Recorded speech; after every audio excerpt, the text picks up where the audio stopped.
തൊടുപുഴ ടൗണിൻ്റെ പ്രധാന ജംഗ്ഷനുകളിലെ ഓടകൾ എല്ലാം മുനിസിപ്പാലിറ്റിയുടെ നേതൃത്വത്തിൽ ശുദ്ധീകരിക്കപ്പെടുന്നു.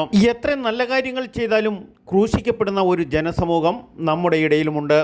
കാലങ്ങളായി പരിഹരിക്കപ്പെടാതെ കിടന്ന ഓടയിലെ മാലിന്യമാണ് മുനിസിപ്പാലിറ്റി ചെയർമാൻ കെ ദീപക് രാവിലെ 7 മണി മുതൽ നീക്കപ്പെടാൻ നേതൃത്വം നൽകുന്നത്. ഒഴുകി വരുന്നത് കക്കൂസ് മാലിന്യങ്ങൾ ഉൾപ്പെടെയെന്ന് പരാതിയുമുണ്ട്. പ്രഥമ ദൃഷ്ടിയാൽ കക്കൂസ് മാലിന്യമായി ഒന്നും കണ്ടില്ലെങ്കിലും അമിതമായിട്ട് വിവിധ കടകളിൽ നിന്നും വേസ്റ്റ് വെള്ളം ഒഴുകി വരുന്നുണ്ട്. ഇത് മണ്ണുമായിട്ട് കെട്ടിക്കിടന്ന് മഴ പെയ്യുമ്പോൾ ദുർഗന്ധമായി വെളിയിലേക്ക് തള്ളപ്പെടാറുമുണ്ട്. ഇതെല്ലാം കൂടി തൊടുപുഴയാറ്റിലേക്കാണ് എത്തിച്ചേരുന്നത് എന്നും വളരെ ദുഃഖകരമായ സാഹചര്യമാണ്. എന്നാൽ കടകളിൽ നിന്ന് മാലിന്യം ഒഴുക്കി വിടരുതെന്ന് പൊല്യൂഷൻ കൺട്രോൾ ഡിപ്പാർട്ട്മെൻറ്റിൻ്റെ അനാസ്ഥ മൂലമാണ് ഈ മലിനജലം എല്ലാം ഓടയിലേക്ക് തള്ളപ്പെടുന്നത്.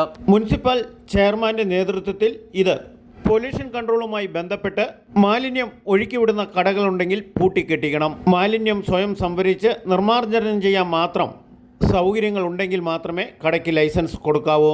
ഇല്ലെങ്കിൽ മുനിസിപ്പാലിറ്റിയുടെ കീഴിൽ വലിയ മലിനീകരണ പ്ലാന്റ് ടാങ്ക് ഉണ്ടാക്കിയതിന് ശേഷം അതിൽ നിന്നും ഗ്യാസ് പ്രൊഡക്റ്റ് ചെയ്യാനും ബാക്കി വരുന്ന ശുദ്ധമായ ജലം എവിടെയും തള്ളപ്പെടാനും നിയമമുണ്ട്. ഇതൊക്കെ നവകേരളം കെട്ടിപ്പടർത്താൻ ശ്രമിക്കുന്നവരുടെ ശ്രദ്ധയിൽപ്പെടുത്തണം.